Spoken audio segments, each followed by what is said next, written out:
Pada 26 Maret 2024, sejumlah organisasi masyarakat sipil mengeluarkan laporan yang mengungkapkan keterkaitan antara pelaku sektor keuangan dengan kerusakan hutan ataupun deforestasi yang terjadi di seluruh dunia. Lebih lanjut, dalam laporan ini diungkapkan juga bahwa sejak penandatanganan Paris Agreement pada akhir 2015, sekitar 1,26 triliun dolar Amerika Serikat dalam bentuk kredit global telah disalurkan ke sekitar 136 perusahaan dari seluruh dunia, termasuk Indonesia. Tentu hal ini memunculkan sejumlah pertanyaan besar bagi kita. Bagaimana seharusnya lembaga-lembaga jasa keuangan di Indonesia dapat memastikan bahwa pendanaan yang mereka lakukan tidak akan digunakan untuk melakukan aktivitas yang merusak lingkungan? Dan bagaimana OJK selaku regulator utama dapat mengatur pelaku-pelaku sektor keuangan tersebut agar pendanaan yang mereka lakukan juga digunakan untuk aktivitas yang sustainable? Pertanyaan-pertanyaan tersebut akan kita jawab dalam diskusi kita pada hari ini yang bertajuk Uang Kotor, Hutan Kosong, Bagaimana Uni Eropa Mendanai Pengerusakan Hutan di Indonesia. Kita telah bersama dengan narasumber kita. Yang pertama, Kakak Uli Arta Siagian, Forest and Public Plantation Campaigner Manager dari Walhi Nasional, dan Bang Ari Kompas, Forest Campaigner Team Leader dari Greenpeace Indonesia.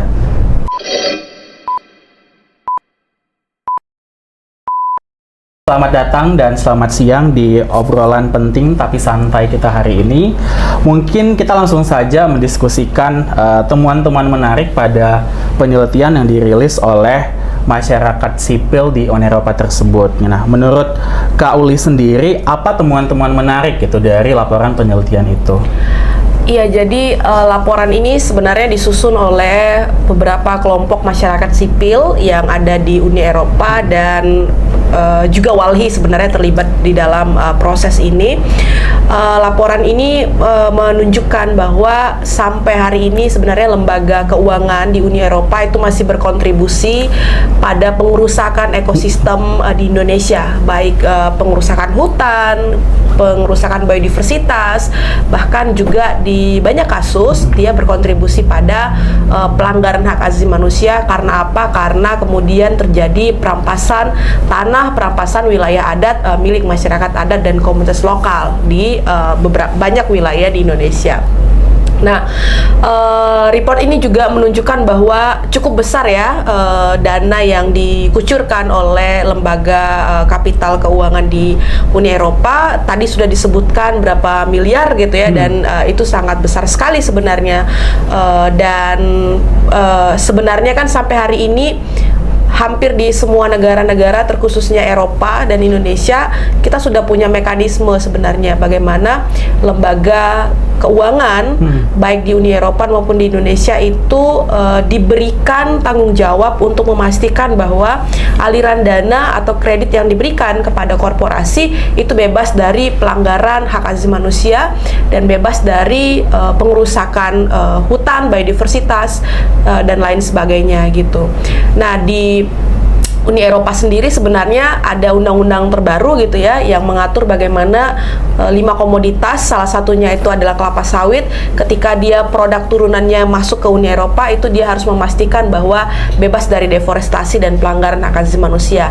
Tapi memang sayangnya lembaga keuangan belum menjadi subjek yang diatur di dalam undang-undang ini, sehingga itulah yang melatar belakangin kelompok masyarakat sipil baik di Indonesia maupun di Uni Eropa untuk mendorong gitu ya, mendorong agar lembaga keuangan itu juga menjadi subjek yang diatur tunduk pada undang-undang ini gitu ya. Dan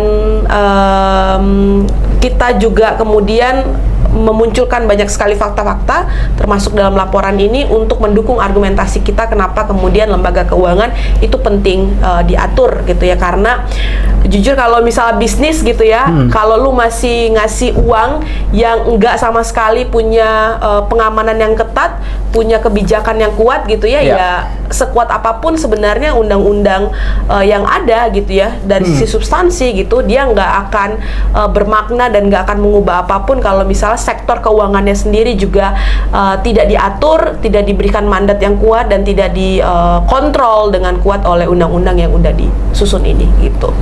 I see.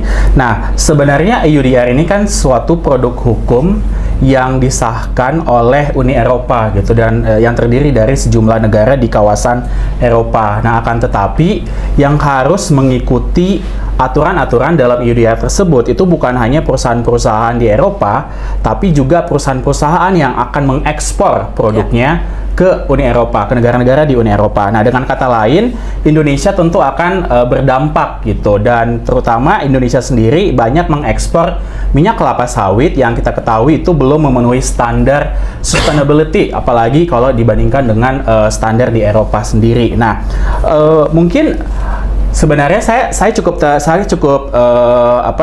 ingin tahu gitu ya, bagaimana sih sebenarnya Indonesia sendiri, terutama pemerintah dari sektor publik ataupun pelaku sektor swasta, utamanya dalam industri kelapa sawit itu bisa mendorong gitu agar para pelaku industri kelapa sawit itu bisa memenuhi standar-standar yang ditetapkan dalam EUDR, sehingga nantinya ketika itu efektif berlaku pada 31 Desember 2024, Indonesia tidak akan dirugikan gitu, entah itu dalam bentuk ekspor minyak kelapa sawit atau mungkin produk-produk turunan lainnya.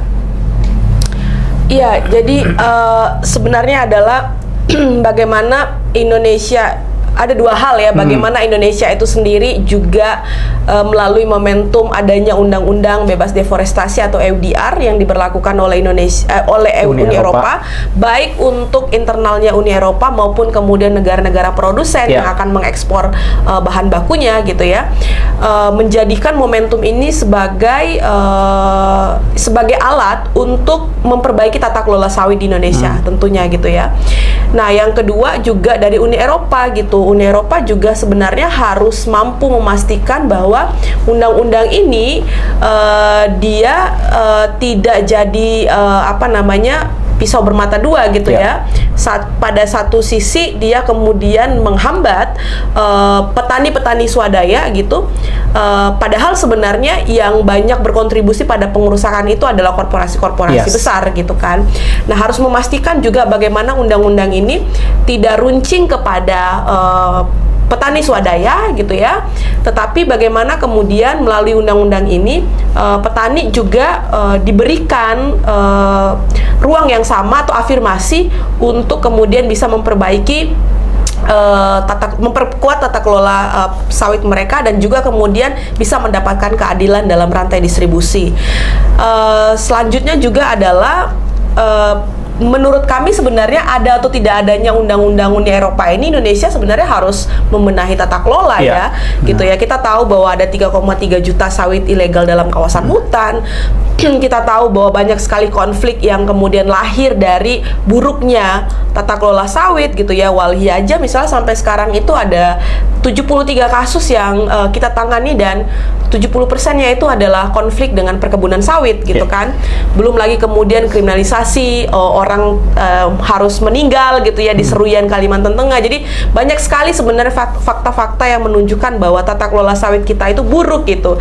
Jadi ada atau tidak adanya undang-undang ini, Indonesia itu ya harus berbenah, harus membenahi tata kelolanya sebagai negara yang memang cukup menyandarkan perekonomiannya pada sawit gitu ya. Itu yang pertama. Dan yang kedua adalah bagaimana juga parlemen atau pemerintahan Uni Eropa ini memberikan dukungan yang kuat ya bagi negara-negara produsen, karena kan di dalam salah satu pasal di Undang-Undang Bebas Deforestasi itu mengatur soal kerjasama internasional gitu. Nah, pasal ini harusnya dipakai secara serius untuk bagaimana Uni Eropa juga mampu memperkuat negara produsen agar kemudian undang-undang ini tidak berdampak buruk gitu ya pada petani swadaya secara khusus dan kelompok rentan secara khusus di Indonesia gitu ya.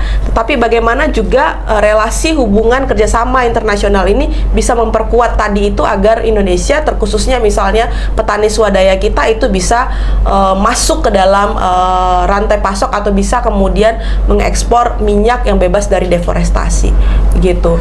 Jadi memang harus ada pembenahan di Indonesianya sendiri dan di Uni Eropa sendiri. Sayangnya kemudian pemerintah Indonesia kan bukannya menjalankan atau bukannya memperbaiki tata kelola sawit kita, malah justru mereka memprotes secara besar-besaran adanya undang-undang ini gitu ya. Bahkan terakhir ketika kita rapat gitu dengan perwakilan pemerintah gitu, mereka bilang bahwa ketika undang-undang ini masih dipaksakan untuk diberlakukan oleh Uni Eropa, Indonesia kemungkinan akan melakukan gugatan dan lain sebagainya. Jadi ada perlawanan yang cukup besar dari pemerintah Indonesia.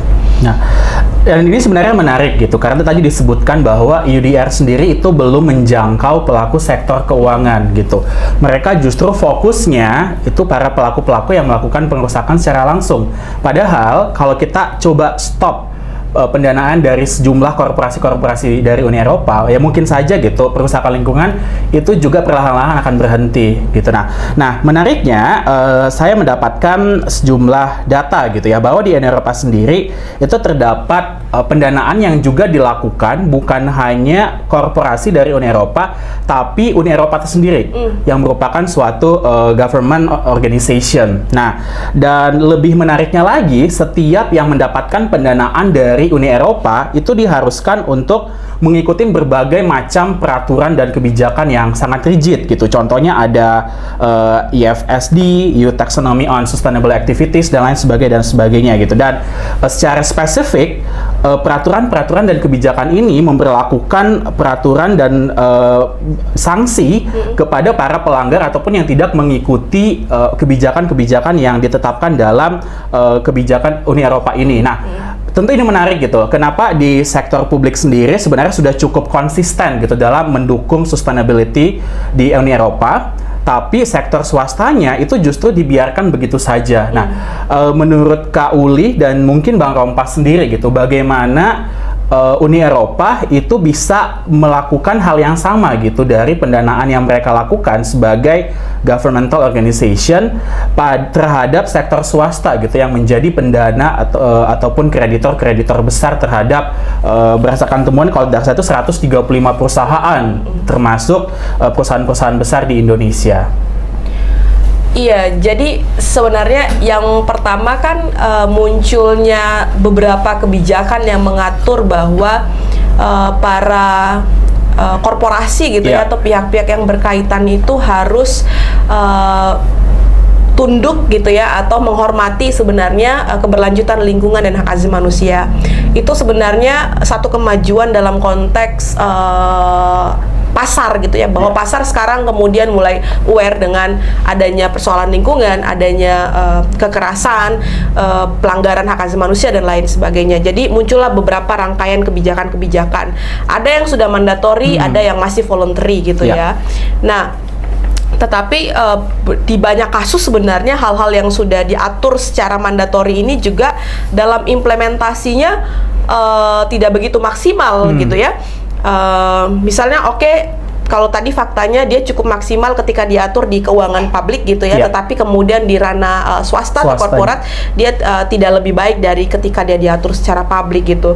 Nah, tetapi dari itu semua sebenarnya bagaimana menjamin bahwa semua kebijakan itu bisa berjalan dengan baik gitu ya, dan kemudian dia bisa berkontribusi pada sebenarnya perbaikan lingkungan, penghormatan hak asasi manusia gitu.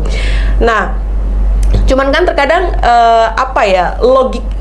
logika pasar atau kemudian watak pasar itu kan memang bagaimana kemudian kapital itu kan harus selalu berputar gitu ya.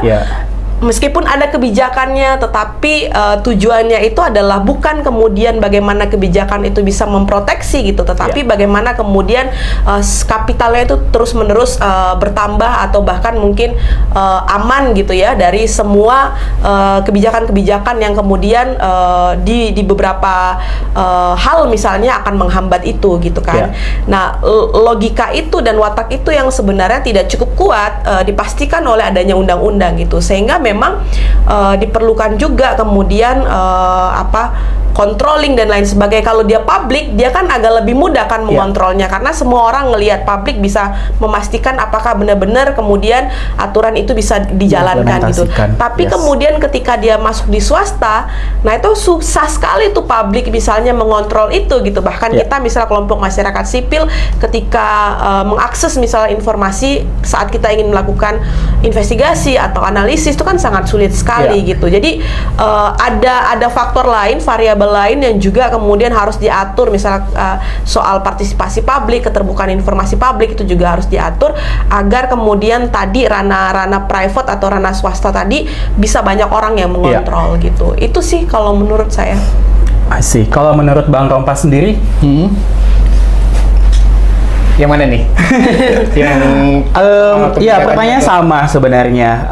Sektor publik itu sudah cukup committed terhadap upaya menciptakan sustainability, terutama termasuk juga di industri kelapa sawit bahkan gitu. Tapi terkadang si pelaku sektor swasta oleh korporasi-korporasi besar itu justru tidak diatur, dan trennya adalah korporasi itu kalau tidak diatur sedemikian rupa ya mereka akan melakukan segala upaya however itu unethical atau bahkan ilegal gitu. Nah, bagaimana kita memastikan gitu upaya-upaya yang dilakukan di sektor publik itu juga berjalan gitu di sektor swasta gitu, hingga akhirnya sustainability itu ya bisa tercapai gitu, karena ya pelaku industri itu kan bukan cuma sektor swasta, tapi ada juga peran dari sektor publik di situ. Ya, kalau gini, sebenarnya kalau dalam konteks ini ya, dalam konteks pasar gitu, dalam komoditas, misalnya komoditas-komoditas yang berisiko terhadap lingkungan, termasuk deforestasi dan penghilangan biodiversity, kita sebenarnya NGO sudah cukup berhasil gitu ya, dalam tanda kutip kemudian memaksa mereka untuk menerapkan yang namanya NDPA, No Deforestation, No Peatland, and No Exploitation. Dan hampir semua perusahaan-perusahaan besar secara global itu sudah punya komitmen terhadap itu. Artinya mereka dipaksa sebenarnya, karena kampanye-kampanye yang dilakukan oleh masyarakat sipil, termasuk consumer gitu ya. Karena kan produk itu yang akan menentukan paling penting itu adalah di konsumernya. Ketika dia bilang tidak mau membeli, sehingga itu yang memaksa mereka kan. Nah, ketika mereka menerapkan atau berpedoman pada komitmen mereka gitu ya, NDPA itu sebenarnya itu adalah langkah maju. Tapi di dalam sistem pasar gitu ya, kami melihat misalnya ada pendekatan-pendekatan yang namanya sustainability gitu, yang bisa jadi ada yang tipu-tipu gitu, ada yang kemudian dia greenwashing gitu ya, ada yang kemudian mereka men-cheating atau menipu di dalam proses sertifikasi. Kami kemudian melihat banyak sekali sertifikasi di komoditas-komoditas yang berisiko. Ada RSPO di sana, ada ISPO, ada FSC, ada SHVK, tapi itu kenyataan tidak mampu kemudian menghentikan deforestasi gitu ya. Nah, ini menjadi pertanyaan gitu. Nah, yang kedua dalam konteks EUDR itu sebenarnya itu mandatori, tapi memang itu kebijakan di dalam negeri di Uni Eropa kan gitu. Nah, dia kemudian mengatur bahwa semua produk itu bebas deforestasi, tapi harus clear, menceknya atau traceability-nya itu jelas gitu. Nah, persoalan di dalam pasar ini, transparansi atau traceability itu masih banyak belum clear, termasuk tadi disebutkan soal beneficial ownership-nya tadi, praktek-praktek yang dilakukan selama ini, misalnya mereka punya komitmen NDPA, tapi kemudian supply chain-nya itu mereka putuskan gitu. Nah, ini yang kemudian harus dilihat dalam dua konteks itu. Nah, dalam konteks kebijakan Uni Eropa tentu ini menjadi pentingnya, tapi lagi-lagi kebijakan ini dia main dua kaki gitu. Dia meminta untuk produk-produk tidak masuk di Eropa kalau dia memiliki jejak deforestasi sejak 2020 gitu ya. Tapi kemudian financial institusinya itu tetap memberikan dana. Nah, laporan ini sebenarnya mau mengatakan bahwa kamu udah punya komitmen begitu, tapi duit kamu tetap kasih gitu. Artinya kemudian itu akan terus yang namanya deforestasi, krisis iklim itu akan terus terjadi. Padahal Uni Eropa itu mengatakan bahwa karena mereka mengatakan kebijakan deforestasi ini menjadi sangat penting karena penyelamatan bumi karena deforestasi itu berasal dari land use gitu, dan itu banyak sekali masuk dari produk-produk yang memang itu berada di luar negara-negara mereka sebenarnya. Tapi kalau dalam konteks pasar, mereka memproteksi pasar mereka gitu ya. Dan kemudian mau mencitrakan bahwa mereka komitmen terhadap lingkungan, tapi mereka kasih duit. Karena apa tadi? Mereka tetap akan mendapatkan keuntungan dari finansial atau kredit-kredit yang mereka berikan ke 123 perusahaan tadi dengan uang yang begitu besar. Gitu yang kemudian harus kita tekankan sebenarnya. Nah, itu sebenarnya menarik gitu ya. Terkadang si perusahaan-perusahaan yang melakukan pendanaan ataupun pembiayaan itu merasa bahwa mereka memang sudah mengikuti komitmen NDPI gitu dan mengikuti certain ESG practice yang cukup baik gitulah. Nah, tapi yang dibiayai itu terkadang menyembunyikan statusnya gitu. Misalkan ada istilah shadow companies. Jadi shadow companies ini merupakan perusahaan-perusahaan yang kecil yang keberadaan itu bahkan tidak diketahui di publik dan banyak melakukan deforestasi yang menyebabkan biodiversity loss seperti yang tadi disebutkan di Indonesia gitu. Dan beberapa pendanaan itu bisa sampai ke mereka tanpa diketahui oleh si korporasi-korporasi besar di sektor keuangan, karena sebenarnya mereka menyalurkan pendanaan itu ke induk perusahaannya. Induk perusahaannya itu dikenal publik sebagai korporasi-korporasi yang sudah peduli dengan sustainability, terus komitmen terhadap NDPI dan sebagainya gitu. Nah, berarti ada masalah transparansi di sini gitu. Nah, dengan kata lain, kalau kita tidak tidak mengupayakan transparansi itu benar-benar terwujud gitu ya, bukan hanya pada korporasi besar tapi juga korporasi kecil, bisa dibilang ya pendanaan tetap akan berlanjut tanpa adanya tanpa adanya cap yang bisa kita berikan kepada pendana bahwa mereka membiayai deforestasi, karena kita juga nggak tahu gitu kan. Nah, pertanyaannya adalah gitu, bagaimana OJK sendiri atau mungkin regulator-regulator di Indonesia gitu, kita bicara di Indonesia dulu. Kalau Uni Eropa mungkin mereka punya sistem yang jauh lebih kompleks karena melibatkan banyak negara gitu.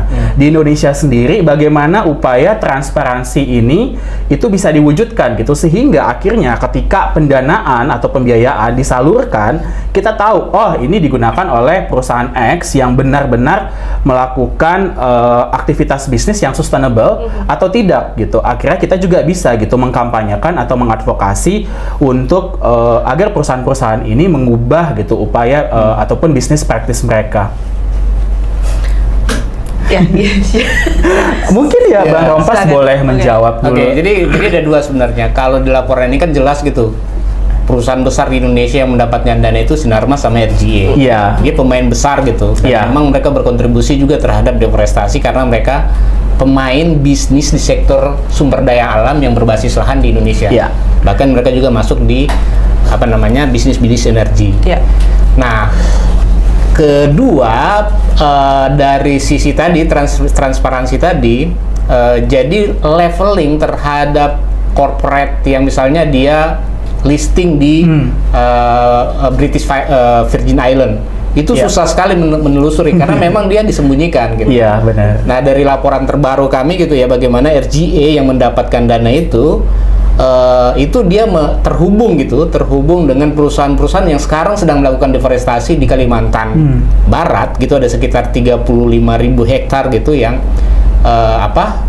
dalam 3 tahun itu dia melakukan deforestasi hampir 2 kali pulau Singapura gitu ya. Negara Singapura.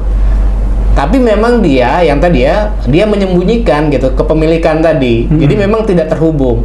Nah, kebijakan-kebijakan kita di Indonesia termasuk OJK itu belum mampu sampai ke situ. Terutama untuk yang belum public listed di stock exchange. Termasuk juga dia tidak akan bisa menjangkau soal penegakan hukum atau kemudian. Nah, ini yang kemudian menjadi tantangan di regulasi di Indonesia. Nah, regulasi di Indonesia pertama ada 2 sebenarnya. Memperjelas soal beneficial ownership. Kita kan udah punya tuh peraturan beneficial ownership, itu harus memastikan siapa sebenarnya pemilik manfaat dari perusahaan-perusahaan itu gitu. Jadi untuk menyembunyikan atau kemudian untuk membawa terang siapa pemilik perusahaan-perusahaan itu gitu ya. Nah, Greenpeace itu sebenarnya bikin accountability framework inisiatif gitu ya, dan itu melacak keterhubungan. Jadi kalau keterhubungan secara formal itu tidak mampu dijangkau sebenarnya, karena mereka coba menyembunyikan dengan keterhubungan tadi yang tidak formal gitu. Tapi framework itu kita mau paksa sebenarnya kepada perusahaan-perusahaan, bahkan sertifikasi kayak FSC gitu ya, supaya dia mengadopsi itu, sehingga jelas walaupun nggak ada terhubungan hukum, kamu punya hubungan supply chain gitu, dia harus diakuin, sehingga kita bisa melacak sebenarnya ini perusahaan yang melakukan deforestasi, dia larinya kemana, belinya kemana gitu, sehingga kita bisa melihat siapa yang bertanggung jawab. Nah itu yang harus dilakukan, termasuk misalnya praktek-praktek nomine gitu ya, itu banyak sekali yang dilakukan sama korporasi, bagaimana mereka menyembunyikan tanggung jawab hukum gitu. Nah, soal kebijakan OJK ini menjadi penting ya gitu ya, karena model-model ekonomi dan sustainability financial ini kan semakin kuat gitu ya. Berharap dengan kesadaran bahwa planet kita ini akan menuju kepunahan kalau kemudian finansial itu terus membiayain praktek-praktek industri ekstraktif. Nah, bagaimana merubah itu ya tentu dengan finansial itu yang harus membangun kriteria-kriterianya, sehingga kita punya taksonomi hijau. Nah, taksonomi hijau ini sayangnya kemarin kan misalnya mereka masih tetap memberikan kriteria gitu terhadap mana perusahaan yang boleh diinvestasikan, mana yang enggak gitu. Ada yang kemudian dia kategorikan sebagai investasi untuk transisi energi, sama apalagi satu itu yang dulunya kan praktek hijau, biru, kuning gitu ya. Nah itu ada hijau, merah, kuning, hijau dulunya di TKI. Terus di TKBI cuma ada merah dan transisi. Iya, merah dan transisi. Tidak dan berarti kan ini kan. Nah itu yang kemudian diperkuat. Nah apa yang harus diperkuat? Artinya due diligence-nya yang diperkuat. Nah due diligence-nya yang perkuat, termasuk ya tadi prasyarat-prasyarat yang dibangun melalui beneficial ownership, nomine dan lain-lain itu diperjelas gitu. Kemudian itu diatur sama kebijakan di OJK. Jadi kita bisa tahu gitu siapa yang bertanggung jawab, dan kemudian juga bank bisa menekan gitu dengan due diligence yang kuat gitu kira-kira. Nah kalau menurut Kak Uli sendiri gimana supaya si OJK ini ya intervensi gitu ya, bukan mengatur hal-hal lainnya gitu yang sebenarnya masalahnya mungkin belum terlalu urgent, tapi ya mengupayakan supaya pelaku-pelaku sektor keuangan di Indonesia itu bisa berhenti gitu membiayai deforestasi yang wujudnya itu udah kelihatan lah di mana-mana. Iya, saya nambahkan aja tadi apa yang disampaikan Bang Rompas gitu ya, bahwa menjadi tidak kuat sebenarnya kalau OJK juga tidak diberikan kewenangan yang cukup kuat juga gitu kan. Dia hanya kemudian mengatur instrumen yang bahkan makin kesini kemudian instrumennya kemudian makin mengakomodasi sebenarnya ya beberapa bisnis-bisnis gitu ya. TKBI yang baru hanya mengatur soal energi gitu ya, secara khusus misalnya PLTU batubara gitu. Tetapi misalnya belum mengatur hal-hal yang urgent gitu kan, soal sawit gitu kan, dan lain sebagainya gitu. Nah, dan ketika pun instrumennya kemudian bukannya memperkuat dirinya untuk bisa menjangkau tadi persoalan-persoalan, justru kemudian instrumennya itu diubah untuk mengakomodasi gitu ya, kewenangannya tidak terlalu besar, maka sebenarnya akan cukup sulit kemudian memastikan problem yang besar tadi gitu. Nah itu juga problemnya gitu ya, yang harus dihadapi gitu. Artinya memang dorongan terhadap OJK juga harus diperbesar gitu ya dari publik gitu.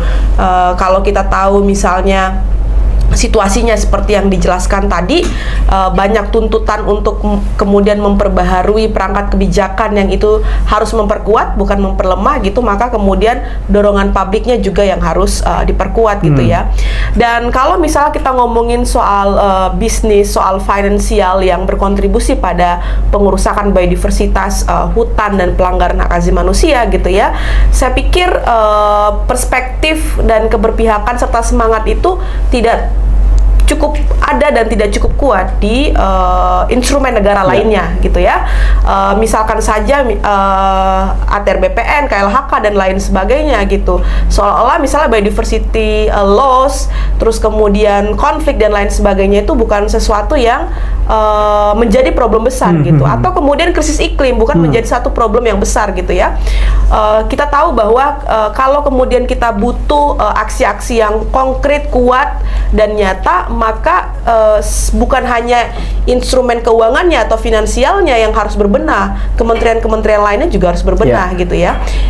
Itu yang selanjutnya. Dan menurut kami mungkin kita butuh terobosan lain gitu ya, misal kebijakan blacklist gitu ya Bang, daftar hitam gitu. Kita exclusion list. Iya, kita sekarang sedang memikirkan gini loh, kayak misalnya yang sering kita sampaikan gitu ya, gue pinjam ke bank aja 1 juta cuy, terlambat 3 bulan gitu ya, langsung di blacklist tuh sama OJK gitu. Bagaimana dengan perusahaan, ya kan? BI checking gitu ya? Iya, BI checking, terus lu sudah ngancurin hidup banyak orang, sudah ngilangin biodiversity, tapi tetap checking bisa, dan dikasih gitu kan. Kita cuma 1 juta kan, bisa jadi aja 1 juta itu pada saat COVID misalnya strategi bertahan kita gitu kan. Tapi kemudian kena blacklist 2 tahun baru bisa dipulihkan gitu ya. Kenapa kemudian skema blacklist itu enggak juga diaturkan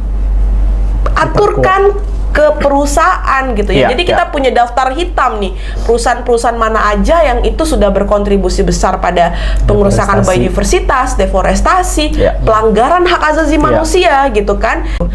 Bayangkan misalnya perusahaan yang uangnya beratus-ratus beribu-ribu kali lipat lah dari pinjaman kita gitu ya.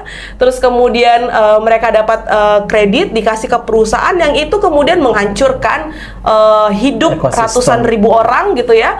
Terus kemudian merusak ekosistem, merusak biodiversitas gitu. Tapi kemudian mereka masih dengan sangat mudahnya bisa mengakses pendanaan yang lebih besar, bisa dengan sangat mudahnya misalnya memperpanjang izin, bisa sangat mudahnya misalnya mendapatkan izin baru gitu. Artinya kebijakan ini, blacklist ini harusnya bisa disusun sedemikian rupa gitu ya, agar kemudian dia bisa diberlakukan kepada perusahaan-perusahaan jahat tadi, masuk dalam daftar hitam perusahaan tadi, untuk dia tidak lagi bisa mendapatkan dengan mudah akses kredit, pinjaman dan lain sebagainya, dan dia juga tidak bisa dengan mudah dong dapetin perpanjangan izin gitu ya, dapetin izin baru gitu. Jadi saya pikir ini menarik kemudian untuk diperdalam lagi gitu ya.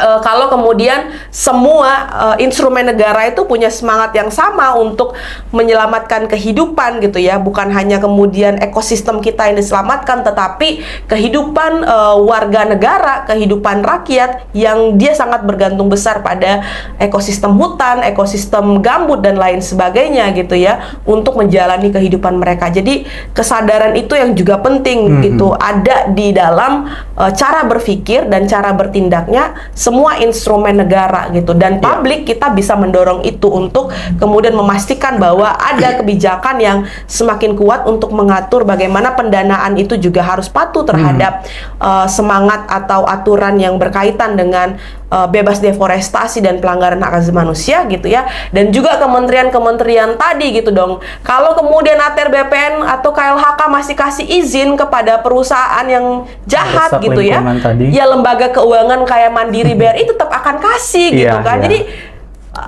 itu harus ada di semua kelembagaan kita gitu. Nah, tapi sayangnya kan kalau kita lihat track record dari regulator, jangankan pemerintah dalam bentuk kementerian gitu, regulator seperti OJK saja itu masih belum committed gitu ya, dan seperti tadi yang disebutkan oleh Bang Rompas gitu, OJK mengeluarkan TKBI yang sebenarnya pembaruan dari taksonomi hijau sebelumnya. Dulunya udah cukup bagus walaupun masih ada hal-hal yang perlu diperbaikin gitu.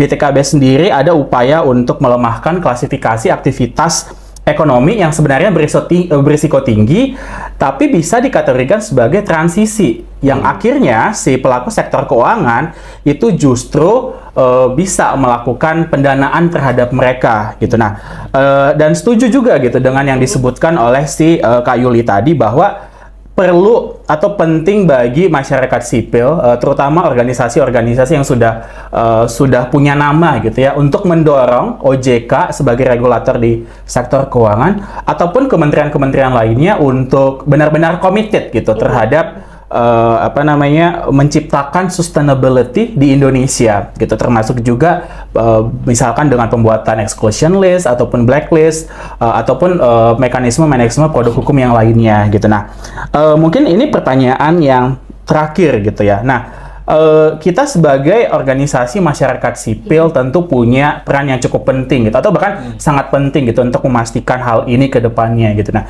hal-hal apa saja yang bisa kita lakukan gitu untuk mungkin pertama gitu mendorong pemerintah lebih aware dengan sustainability, pentingnya sustainability bukan hanya di sektor keuangan tapi di seluruh sektor-sektor penting di negara kita.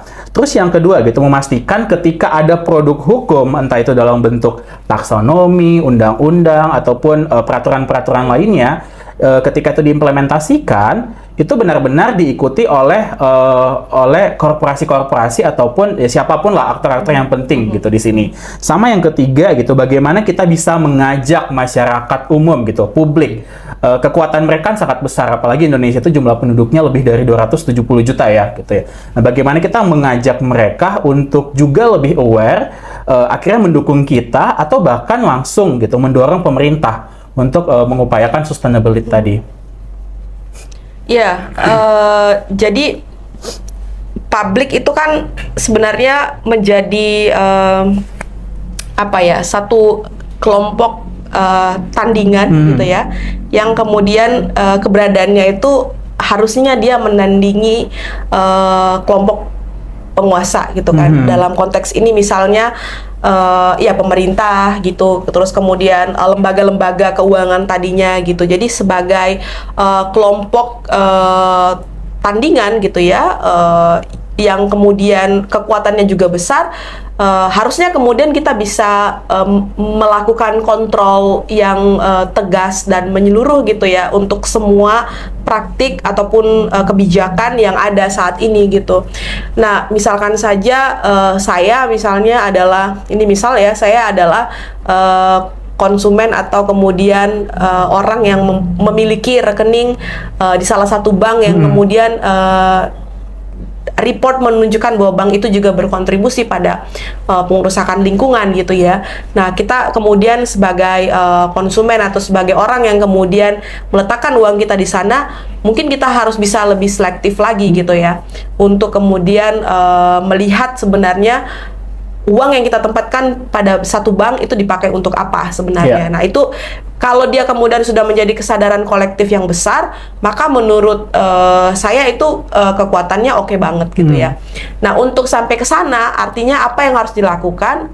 Memperbanyak sebenarnya diskursus publik atau kemudian transformasi informasi. Jadi report-report yang semacam yang kita lakukan saat ini gitu ya, TUK lakukan, GP lakukan, dan teman-teman lain lakukan, itu harus terus-menerus ada dan dilakukan sebagai satu bentuk pendokumentasian yang tentunya berbeda dari dokumentasinya pemerintah, apalagi dokumentasinya perusahaan, ya kan? Jadi itu bisa menjadi rujukan gitu. Lalu kemudian diskusi-diskusi dan lain sebagainya itu menurut saya penting juga untuk dilakukan, karena tidak banyak sebenarnya orang yang sudah aware dengan lembaga finansial yang sebenarnya berkontribusi kepada pengurusakan lingkungan.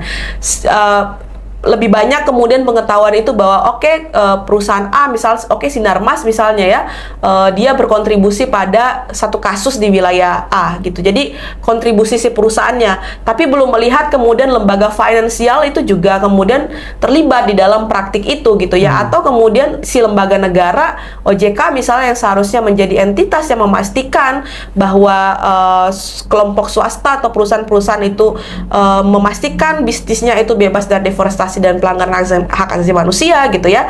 Nah, itu juga punya kewenangan yang cukup besar dan kemudian punya kontribusi yang besar pada perbaikan ataupun pada pengerusakan gitu ya. Jadi itu juga harus dibongkar agar publik mengetahui gitu. Nah, Itu sih mungkin yang bisa kita lakukan gitu ya untuk kemudian memperkuat, selain tadi ya mendorong untuk memperkuat kemudian kebijakan yang ada, terus kemudian memperkuat si struktur negaranya sendiri. Karena kalau kita ngelihat, kalau kita balik gitu ya ke satu teori hukum misalnya, mekanisme hukum itu dia bisa berjalan baik kalau 3 hal: substansinya, struktur hukumnya, dan budayanya gitu ya. Kalau substansinya kurang kuat, maka substansinya harus diperkuat gitu ya. Substansi misalnya isi undang-undangnya, isi peraturan menterinya, dan lain sebagainya. Yang kedua adalah struktur hukumnya. Kalaupun substansinya kuat tapi struktur hukumnya nggak kuat, artinya si implementornya tidak kuat, tidak memahami, tidak punya perspektif, dan lain sebagainya, dia hanya menjadi teks aja gitu, tidak operasional gitu. Yang ketiga adalah budaya hukumnya gitu. Yang tadi itu tahu nih perusahaan jahat gitu, lu masih aja kasih pengampunan, diputihkan lah, diapakan lah gitu. Jadi budaya hukum kita itu budaya yang mengakomodasi pelanggaran gitu ya, bukan kemudian budaya hukum yang memperbaiki dan meletakkan hukum itu sebagai satu panglima di saat kemudian ada pelanggaran yang dilakukan oleh korporasi. Jadi 3 hal itu harus dipastikan juga. Tapi ya dengan kata lain sebenarnya Indonesia PR-nya banyak ya. Banyak karena mekanismenya sendiri, produk hukumnya juga belum jelas kadang ya. Terus yang kedua, implementasinya juga nggak konsisten, kulturnya juga terkadang ya jangan ditanya lah ya. Tapi sebelum dijawab oleh Bang Rompas, saya tuh tertarik dengan yang disebutkan oleh Kak Uli tadi gitu, bahwa masyarakat Indonesia itu sebagai publik yang punya certain power gitu ya, itu harus juga terlibat gitu dalam dalam mendorong pemerintah dan organisasi masyarakat sipil itu bertanggung jawab gitu untuk mengajak mereka gitu, mengedukasi mereka. Nah, tapi sayangnya sebenarnya dari organisasi masyarakat sipil itu kan udah banyak ya upaya-upaya yang dilakukan, diskursus yang disebutkan tadi, kemudian pelatihan-pelatihan dan sebagainya gitu. Tapi jumlah masyarakat Indonesia kan terlalu banyak gitu ya. Nah, bagaimana kita melanjutkan program-program yang kita sudah punya, tapi targetnya itu bukan sekedar penduduk-penduduk yang mungkin tinggalnya di kota-kota besar kayak Jakarta gitu, tapi ya seluruh masyarakat Indonesia gitu. Karena kalau kita mengedukasi 10 juta penduduk Jakarta, itu relatively kurang powerful jika dibandingkan dengan kita mengedukasi 270 juta masyarakat Indonesia gitu. Tapi sebelum Kak Uli jawab itu gitu ya, dari Bang Rompas sendiri gitu, bagaimana memandang hal ini? Ya, tadi banyak PR ya. Tapi bukan berarti kita tidak cinta negara kemudian ngurus paspor kabur dari Indonesia. Tapi artinya memang menarik bahwa tadi urgensi, tadi pertanyaan urgensi, lagi-lagi kenapa financial institution itu tuh juga sudah harus memastikan bahwa investasi-investasi itu berkelanjutan. Artinya berkelanjutan secara finansial, itu berkelanjutan secara untuk mendukung planet kita yang memang dari 9 batasan planet kita atau planet boundary itu udah terlampau dari 7 prasyarat gitu. Artinya ada urgensi yang memang harus kita lakukan segera. Bahkan tadi kalau saya bilang ini sudah harus tuntutan kita, ini sudah harus bahkan tuntutan-tuntutan yang tidak mungkin dilakukan. Jadi karena selama ini kalau tuntutan-tuntutan yang normatif gitu-gitu itu nggak akan didengar gitu. Nah, memang kita harus menggunakan kekuatan kita menuntut sesuatu yang mungkin tidak mungkin gitu ya. Tapi itu harus dituntut. Tadi misalnya di blacklist aja gitu, perusahaan-perusahaan yang memang sudah punya nama-nama gitu. Karena financial justice juga harus dilakukan gitu ya. Sebenarnya duit-duit kita yang tabungan-tabungan cuma 1 juta tapi hampir setengah dari penduduk Indonesia itu tabungannya segitu. Tapi kemudian perusahaan-perusahaan ini yang melakukan perusakan itu dia dengan mudah gitu mendapatkan duit-duit gitu ya, yang itu bisa jadi dari duit-duit yang kumpulan yang punya tabungan nggak seberapa gitu ya, kayak kita gitu ya.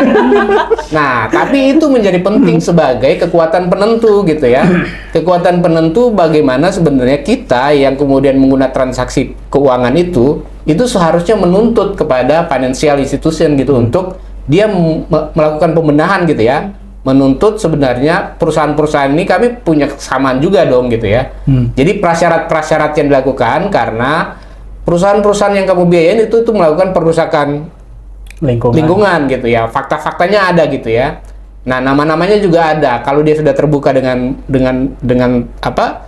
Tepat gitu ya. Jadi kita punya tuntutan yang kuat gitu ya.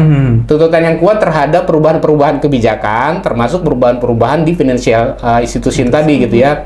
Nah, yang menjadi penting tadi kan di laporan tadi ada itu kan bank lembaga-lembaga keuangan dari Eropa gitu. Nah, yang menjadi menarik ini adalah bank-bank dalam negeri sebenarnya yang BUMN ini yang punya sebenarnya kuasa gitu ya. Kuasa, dan itu lebih besar juga kasih kredit pinjaman kepada perusahaan-perusahaan yang melakukan perusakan di dalam negeri gitu. Nah, jadi kita punya tanggung jawab juga sebagai orang Indonesia tadi gitu ya. Ada BUMN dan BUMN, perusahaan-perusahaan atau kemudian bank-bank dalam negeri, BUMN yang juga memberikan kredit terhadap kelompok perusak. Nah, dari semua kita gitu yang menabung misalnya kepada bank-bank tersebut itu punya hak dong untuk menuntut perubahan terhadap sistem yang ada di finansial, dan tadi memperkuat due diligence-nya gitu, termasuk juga di kebijakan di OJK itu yang menjadi sangat penting. Walaupun memang lagi-lagi dia bilang kan selalu namanya bank ini kan, bank itu diciptakan untuk mendapatkan keuntungan gitu. Nah, bagaimana sebenarnya profit itu harus dipastikan gitu. Jadi finansial itu juga dia harus ngomongin soal tadi sustainability, juga soal keadilan tadi ya. Nah, sehingga kemudian bukan yang dipikirkan soal profit aja gitu, tapi juga gitu. Manusia-manusia yang terlibat. Iya, mikirin manusianya juga mikirin planet gitu yang jadi penting. Nah, penentu sih sebenarnya bagi saya, gue mengajak sebenarnya kalau yang kelompok-kelompok muda gitu ya. Yang ada kemudian sering main trading gitu ya. Itu juga potensial sebenarnya untuk meminta mereka gitu. Misalnya gue mau investasi kepada bank-bank gitu, itu yang kemudian dia punya kriteria yang jelas terhadap lingkungan gitu. Nah, itu penting juga untuk mengajak mereka sehingga tadi kekuatan penentu ini bisa menjadi merubah sistem change gitu. Tapi kan kita harus mengkonsolidasikan, harus memastikan call to action-nya apa gitu ya. Tadi call to action-nya menurut saya tuh tuntut yang sesuatu yang tidak mungkin gitu. Nah, sehingga itu kemudian menjadi mungkin. Iya. Itu kira-kira. Nah, tapi itu sebenarnya juga sulit gitu, karena kepemilikan saham bank-bank besar itu kan didominasi oleh pemerintah atau perusahaan-perusahaan swasta multinasional gitu. Kalaupun ada masyarakat umum yang punya saham kan biasanya 0,0 sekian persen gitu ya. Yang kalau dikonsolidasi pun sebenarnya mungkin agak sulit ya. Tapi anyway, sekecil apapun tetap usaha gitu ya.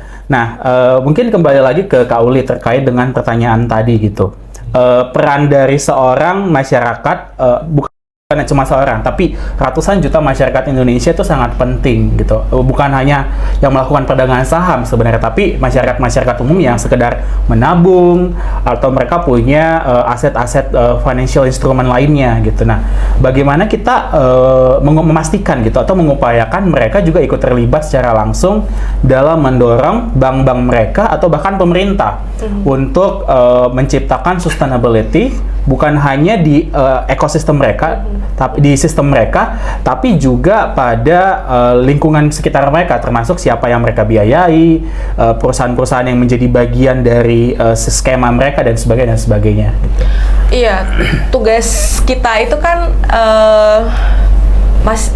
tugas kita itu kan masih lebih berat sebenarnya ya ketimbang misalnya teman-teman di Uni Eropa gitu ya. Teman-teman di Eropa itu kan masyarakatnya sudah sampai pada kesadaran konsumen gitu ya, bahwa nih di meja makan saya ini misalnya minyaknya ini dari apa sih gitu ya, atau kemudian tuntutannya juga udah mulai bicara oke, kayak lembaga keuangan juga harus diatur dan lain sebagainya.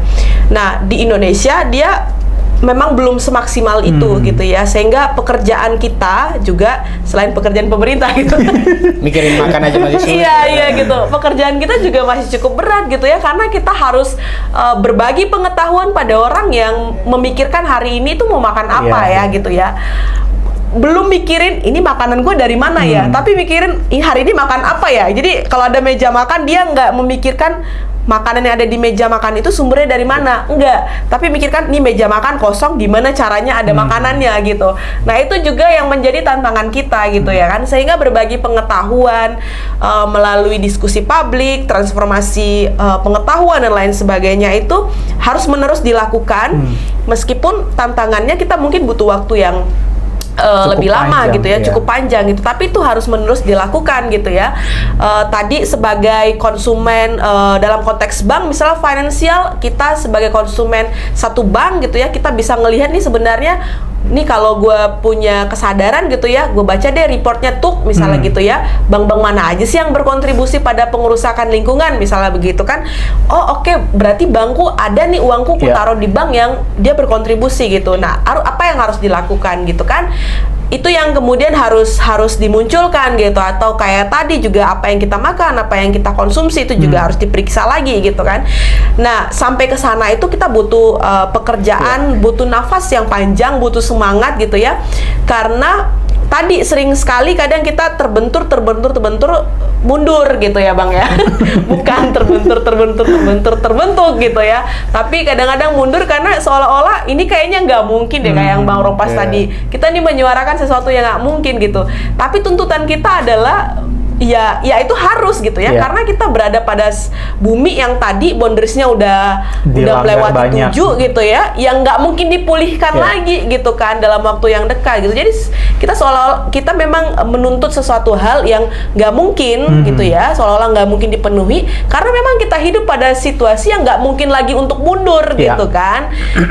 Itu yang harus juga dipahami, tapi kan itu memang harus pelan-pelan, konsisten, dan tadi butuh varian kampanye mungkin ya, yang harus kita temukan gitu ya, ketika tadi ke orang-orang, ke anak muda yang suka main trading gitu ya, apa nih bahasanya gitu ya, ke emak-emak yang atau bapak-bapak yang di pasar yang lagi jualan gitu ya, dia punya rekening di bank, di mana nih dia kemudian bisa memikirkan bahwa uang yang dia simpan di bank itu ternyata berkontribusi pada perusahaan lingkungan dan lain sebagainya gitu. Jadi itu variannya banyak sekali, pasti varian kampanyenya, dan itu harus kreatif. Iya, harus kreatif gitu ya Bang ya. Kita pakai bahasa yang sulit gitu ya ke orang yang mungkin belum bisa pengetahuannya sampai ke sana gitu ya, nggak masuk coy gitu. Jadi perlu kreatif lah gitu.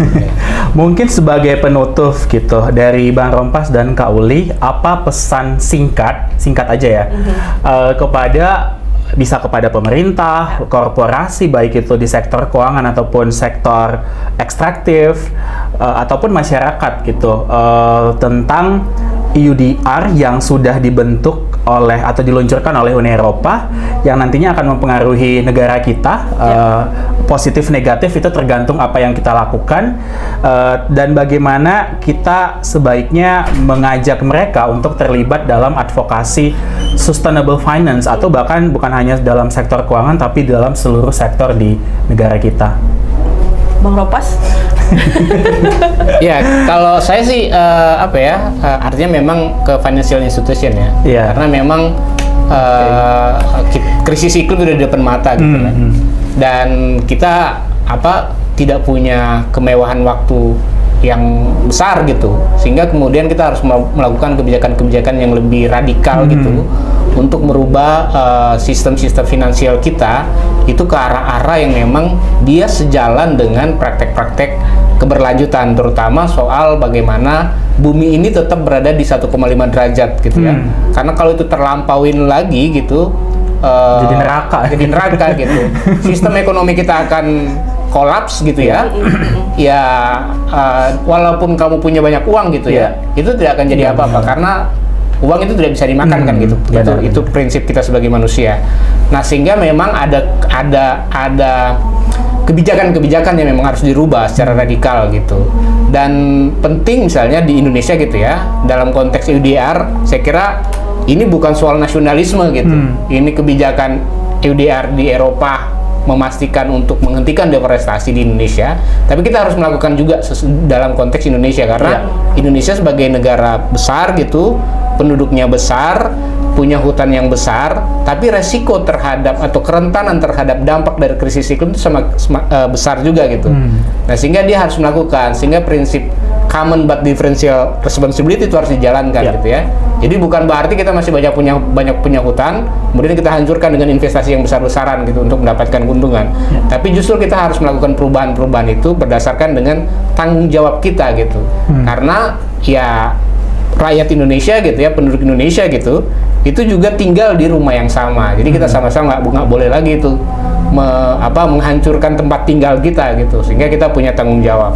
Nah, apa tanggung jawab itu ya tadi kebijakan yang lebih kuat yang harus dikeluarkan oleh pemerintah, terutama due diligence yang kuat yang harus dikeluarkan oleh OJK gitu ya, yang tidak mentolerir lagi industri ekstraktif gitu ya, dan termasuk yang berbasis lahan gitu ya, tapi dia kemudian memperkuat kalau kemudian sampai kepada sanksi-sanksi itu lebih kuat. Dan kepada masyarakat Indonesia gitu ya, yang memang penting juga untuk meningkatkan kekritisan kita terhadap ke wilayah-wilayah mana kita menginvestasikan. Kalau kita punya investasi ya, kalau nggak punya investasi ya. Dalam hal lainnya, karena bisa sebenarnya kalau kemudian menginvestasi kepada investasi hijau gitu ya, itu justru juga itu akan membuka peluang-peluang mata pencarian baru gitu ya. Jadi lagi-lagi itu juga adalah peluang-peluang yang memungkinkan sebenarnya bisa dilakukan gitu dengan menginvestasikan uang-uang kita kepada bisnis yang berkelanjutan gitu kira-kira. Iya, kalau saya sih kalau yang kita bicarakan itu adalah dalam konteks penyelamatan bumi gitu ya, maka yang dibutuhkan itu adalah aksi global gitu. Uni Eropa gitu dalam konteks EUDR misalnya, kalau kemudian kesadarannya itu adalah kita perlu menyelamatkan secara bersama-sama bumi yang kita tempati ini, maka lu atur dong lembaga keuangan lu gitu, dan pastikan misalnya undang-undangmu itu bisa berjalan dengan baik gitu ya, dan tidak mendiskreditkan pihak lain gitu. Negara-negara maju lainnya gitu juga harus mengatur yang sama. Saya tahu misalnya US juga sedang menyusun gitu ya Bang ya, Inggris juga sedang menyusun gitu ya. Semakin banyak sebenarnya orang yang punya kesadaran itu, maka jalan kita untuk sedikit demi sedikit untuk kemudian mengambil aksi-aksi bersama itu akan semakin kelihatan. Nah, dalam konteks Indonesia, kalau kita sadar bahwa ini adalah aksi global gitu ya, maka ada atau nggak adanya undang-undang di negara lain yang mengatur soal perlindungan bumi kita gitu ya, maka kita juga sebagai negara Indonesia, negara kepulauan yang tadi Bang Rompas bilang banyak sekali kerentanan, juga harus memastikan ada kebijakan yang memproteksi itu gitu ya. Lalu kemudian masyarakatnya gitu, kalau kita sadar bahwa ini adalah aksi global, maka kita itu sebagai pihak yang juga harus terlibat gitu ya. Karena ketika kebijakannya ada tapi publiknya nggak ngeh gitu ya, nggak punya aware gitu, maka ya nggak akan berjalan maksimal juga gitu. Jadi kita harus meletakkan sebenarnya ini adalah aksi global, sehingga semua orang itu melakukan tindakan yang sama dengan upaya yang lebih kuat gitu ya, untuk kita bisa tadi ya tidak lagi melanggar boundaries tadi ya Bang ya, boundaries planet boundaries tadi gitu. Justru kemudian kita harus melihat lagi sebenarnya bagaimana sih pola hidup kita, konsumsi dan lain sebagainya, dan bagaimana kebijakan yang kuat untuk memproteksi hidup kita itu sebagai satu kerja bersama gitu. Karena untuk menyelamatkan bumi nggak bisa Uni Eropa aja, nggak bisa Indonesia aja gitu ya, nggak bisa pemerintah aja, semuanya harus bergandengan tangan terlibat gitu. I see. Sayangnya waktu kita udah habis, diskusinya sebenarnya nggak terlalu panjang gitu, tapi sangat padat. Jadi terima kasih buat Bang Rompas, Kak Uli, thank you so much. Semoga masyarakat Indonesia bisa mendapatkan manfaat gitu dari diskusi kita hari ini. Dari diskusi tadi kita dapat menyimpulkan bahwa kita semua mempunyai peran penting dalam memastikan keberlanjutan di Indonesia. Bukan hanya dari sektor keuangan, kita juga dapat memainkan peran dengan memahami isu-isu penting terkait dengan ekosistem dan biodiversitas, kita juga dapat mendorong pemerintah dan pelaku sektor jasa keuangan untuk lebih peduli terhadap implementasi sustainability dalam operasional mereka. Semoga diskusi kita hari ini bermanfaat dan sampai jumpa pada opsi berikutnya. Bye-bye.